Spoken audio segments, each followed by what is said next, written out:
Hey, everybody. The hills are alive with the sound of another review of Steven Says See or Skip. That's right. Today we're going to be reviewing that 60s classic, The Sound of Music. This request was brought to us by a golden ticket holder. Just a reminder, every golden ticket subscriber gets to request a film to be reviewed. The movie was originally released on March 2nd, 1965, which seems like the perfect time for this movie to have been released. It has so many feelings of like springtime and blossoming and things coming to life and everything so vibrant and green and blue that springtime feels perfect for this movie. The story follows a young nun who is sent by her convent in 1930s Austria to become a governess to the 7 children of a widowed naval officer. And then we watch as the governess grows closer to her children. She also finds something unexpected developing with Captain Von Trapp. Now, if you haven't seen this movie, you definitely have heard about it. For me, I give it an 8 out of 10. It was a great movie. I really enjoyed it. But there were definitely some things that, maybe could have been tweaked a little bit, made it a little better. You definitely can tell this movie is from 60 years ago. Some of the lighting seems very dated, and the effects that they did, like lightning and car headlights, etc., they have this look to them that doesn't feel 100%. I don't know if I want to say real or authentic, but you're just like, oh yeah, that's somebody holding something up. Yeah, i'm not I'm not buying that. But it was a different time though, and honestly this movie is not about the lighting, the special effects, the technical things. It's all about the music. The music makes this movie, and it makes sense because it's a Rodgers and Hammerstein musical. Julie Andrews has an amazing singing voice. I am still pissed at the doctor that ruined her vocal cords and made us miss out on years of her singing. Who knows what kind of bangers we could have had. But yeah, she's a talented actress and she still has a career, but in an alternate universe, we got a lot more content from her, and she just could have stolen our hearts with song over and over again. What's really great is how much this music from the movie has entered our culture. Whether it's Lorelai Gilmore quoting Somewhere in My Youth or Childhood when her and Christopher rescue her mom from an embarrassing and yet funny situation, or Phoebe Buffay misquoting the lyrics to My Favorite Things. I believe she says, and noodles and strings. These are a few of my favorite things. To cheer up the runaway bride Rachel in the pilot of Friends. Or if you want to hear something that will chill you to your bones, look up the Man in the High Castle's rendition of Edelweiss. It'll raise your hairs in the exact opposite way than Edelweiss does when the Von Trapp family sings at towards the end of the film. The shots of the Austrian mountainside and countryside are beautiful and I love them. But some of the sets within the home felt a little flat to me and static. But the costuming was great. It was a great little period piece. You definitely felt like we had gone back in time and things were very nice and crisp and clean. And it really worked for the film. The other thing that I thought they did, I don't know anyone else noticed this, is they really used clothing to show the evolution that Maria, also known as Julie Andrews, is going through. And I don't know, how do you solve a problem like Maria? Perhaps with an updated wardrobe. The story is a great story of this woman who is searching for her place in the world. She wants to be a nun, but let's face it, she's not cut out for it. She looks for where she belongs and thinks she finds it at first as this governess, and then she becomes a stepmother. But honestly, I was a little surprised by how quickly she takes to that role. Some of the character changes in this film can be a little sudden and leaving you to feel like the development was lacking. And instead of character evolution, they change from a static character to a new static character. The love story, though, is probably one of the most developed stories throughout this. We see Maria and the captain getting off to a rough start, and then over time, their affection and trust for one another grows and becomes something more.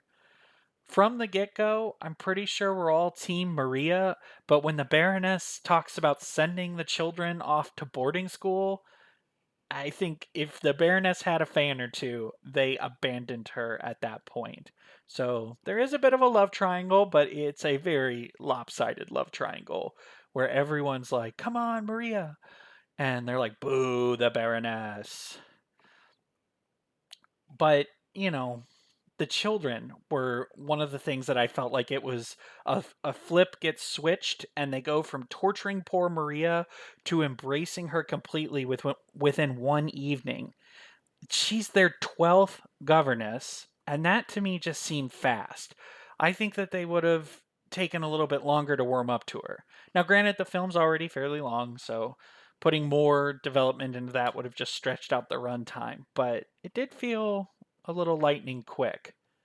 When it comes to the acting, everyone did such a great job in this movie. Not just Julie Andrews, but Captain Von Trapp, the Baroness, Rolf, all the Von Trapp kids. Ah, they crushed it. I mean, are there some cheesy lines and some sappy moments? Sure. But there are a few moments that just always bring a tear to my eye every time I watch this movie. And I don't know, maybe we should be embracing these moments when they're done well, like they are in The Sound of Music. Perhaps we all need a little more joy and music in our lives that is sweet and simple and kind. The casting, honestly, I can't see this being cast any other way, and I'd be really curious if anyone has seen a stage production of The Sound of Music and how it compares to the film. The Sound of Music actually gets performed quite frequently, both by high schools and community theaters, and I wonder if there's a possibility that does it does a live action with a recasting work, or does everyone find themselves wanting to go home after watching it and pop in the VHS? Wait, sorry, I meant to say streaming service, and watch the original because nothing can touch that first performance that we were all introduced to. Now, for me, I don't have a lot of nostalgia for this. We were a Mary Poppins household, not a Sound of Music household. And I'm not going to lie, I was like, 7 kids, no magic. Not sure how you're going to pull this off, singing nun. But man, she crushed it. And I was like, geez, way to go. I think Maria would have had a very easy time controlling the bank's children. So, a little crossover reference for you. When it comes to a favorite moment, oh god, so tough to pick. It's got to be one of the musical numbers, right? Because they really get you. But I think the thing that gets me every time is when the captain comes in to sing "The Hills Are Alive" with his children as they're performing for the Baroness, and the children hear their dad singing, and they are just stunned into silence because there's been no music or laughter or joy in this home since their mother has passed. And you can just feel that the house is waking back up and that things are going to be changing. And he, I think, believes that the Baroness is responsible for it at first, but we know Maria is the one who pulled this off.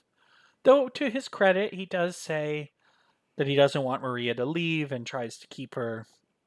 So I think he sees her part in this, but I think he gives a little too much credit to the Baroness. And so I had no problem when he cast her aside and decided to go after Maria. Of course, the entire movie takes place in Austria as the Third Reich is looking to expand its borders beyond Germany. For those of you that don't know, the Third Reich was the name of Nazi Germany as it was doing its expansion in the 30s and 40s. And we get to see four different reactions to political upheaval, which is kind of anytime there's a big political change, there's usually four ways that it happens. One way, complete adoption, as we see in Rolf. He is enamored with becoming a Nazi. He doesn't even want to call himself an Austrian anymore. He's like, we should be German, and he's letting go of all of his old identity and completely embracing the new. The second thing that we see is passive acceptance. Max Dietweiler shows us that. He says, oh, it's better to just go along than get along and just make sure that whatever happens doesn't happen to you.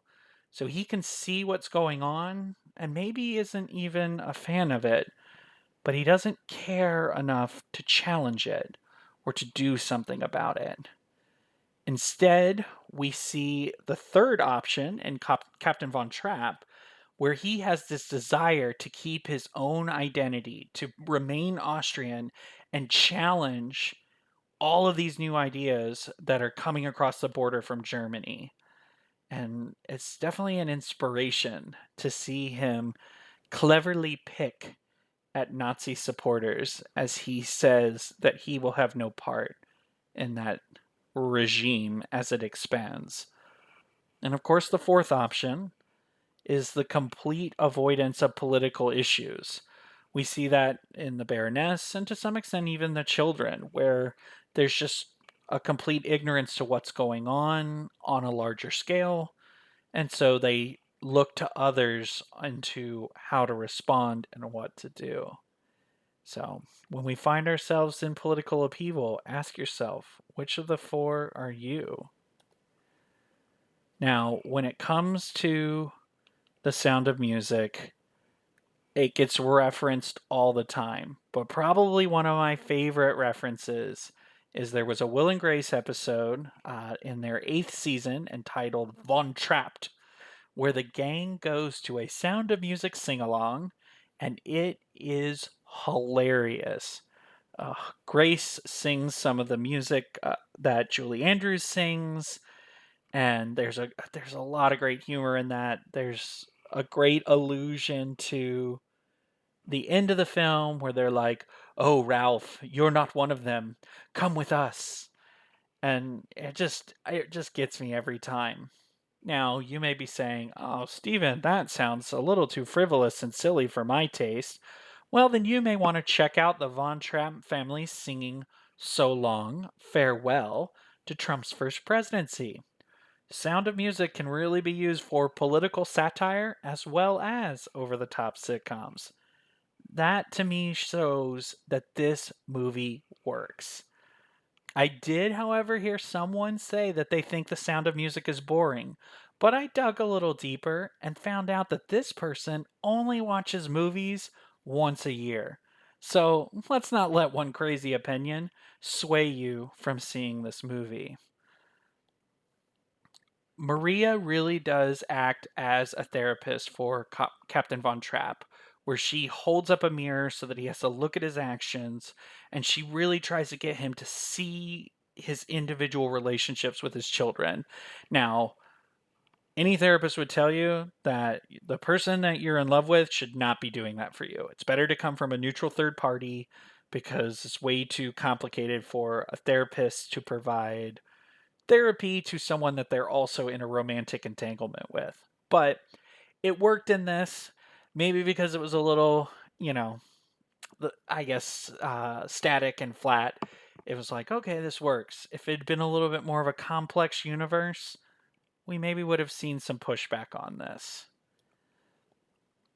Now, as I'm watching the end of the movie and the Von Trapps are fleeing into Switzerland to find safety and refuge, I really hope that our Maria rescues a puppy for these children. This family needs a dog. I can tell. Go get them one.